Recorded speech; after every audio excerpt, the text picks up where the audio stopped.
focused on taking spirituality into our homes. It's not just about us gathering here, but it's about us then going back into our homes and cultivating spirit in that place. You know, we tell a story at this time of year about a couple that was traveling, and they had very few resources, only themselves, and they had very little plan ahead of them, just what God had kind of vaguely promised to them. And they make this journey, and in the midst of that journey, a child is born, and that child brings them such unmitigated happiness and joy that it transforms their life. And when he grew up and taught us so much about how we should live and what the spiritual life is really all about, all of us were blessed as well. And the scriptures say, in the beginning of John, it's just sort of a wonderful summary. In him was life, and that life is the light of the world. And the light shines in the darkness, and the darkness will not overcome it. So when we decided to celebrate Christmas at this time of year and the birth of Jesus at this time of year, we have all these different traditions that have grown up over time, that they all are designed to bring us back to that feeling you have on Christmas mornings, one of the most wonderful feelings in the world, where you wake up in expectation because you know something good is going to happen. And we remember that just by giving gifts to one another and by being gracious towards one another, it just blooms a whole different spirit in everybody, and there's a radial effect that comes from that.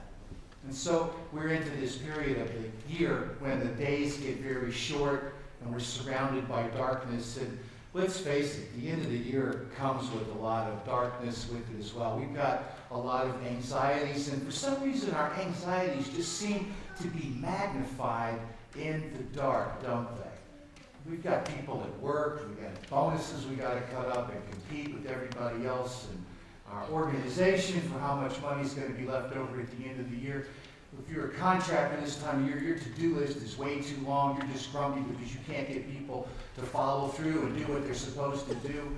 If you're a student, you've got exams that you have to study for, a little bit more. We all have a lot of things, and some of us just not enough money to make it all happen at this time of year, which is really a bit of concern as well. We take all of these concerns, and it's important for us to remember and cultivate a space of peace and light. And we remember that on the shortest day of the year, December 21st, which is coming up, the light will come back. And that's why a long time ago, our ancestors started bringing light into the Christmas season as our symbol of the light that overcomes darkness. And we remember that even though everything is dying outside and everything is going dormant in the winter season, it will return. So we started bringing greens inside to kind of cultivate a little bit of space, that it will come back and it will be better again in the future. And really what I hope we do during this Advent season is develop traditions in our own homes that allow us to make that same connection with our people. So there's just two little things I would suggest that I hope you do sometime during this season. Sometimes it's easier for us to do these things in the evening. But rather than just have a normal dinner like most of us have during the rest of the year when you kind of grab what you can and you're rushing to get to the next thing, take some time during the week, one night during the week, when you sit together as a family. Maybe just light the candles and you cultivate that spirit that comes from just being in the dark and being around candles together, that peace. Maybe light the fireplace and just the candles and just have some time together.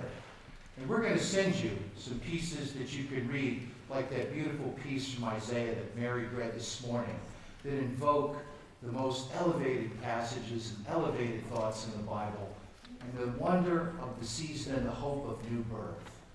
Or the tradition that we have in our home. We celebrate St. Nick's Day, which, by the way, is coming up on December 6th. That would be, I guess, Tuesday sometime soon. But we do it any time in between here and Christmas. One day out of the week, or one day, we have all of the grandchildren over, as many of them as we can get. And then in the morning, we wake them all up just before dawn. We give them a little candle. I'll never forget my grandson, Cy, when he was about 3 years old, and I gave him that candle at like 5 o'clock in the morning. We do it, it has to be still dark, so it's easy to do because I don't think the sun comes up till 7:15 now. So it's any time before that. woke him up in the middle of the night and I handed him this candle. He's like, what the? And I'm like, you gotta go downstairs, follow me. He goes, okay.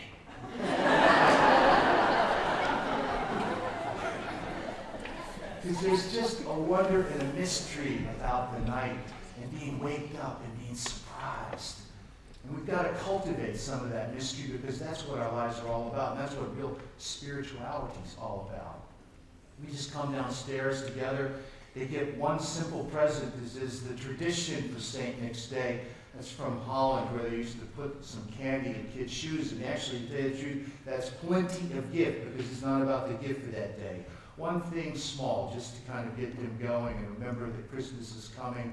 We read a couple passages together, and then we celebrate by candlelight a wonderful breakfast that has Papa's and unbelievable cheese grits and Papa's unbelievable bacon, which we don't get very much.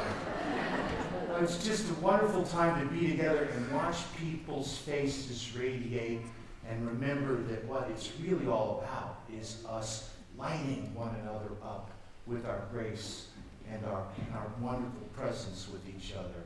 So today, we're not going to do a whole lot of talking about it. I'm done.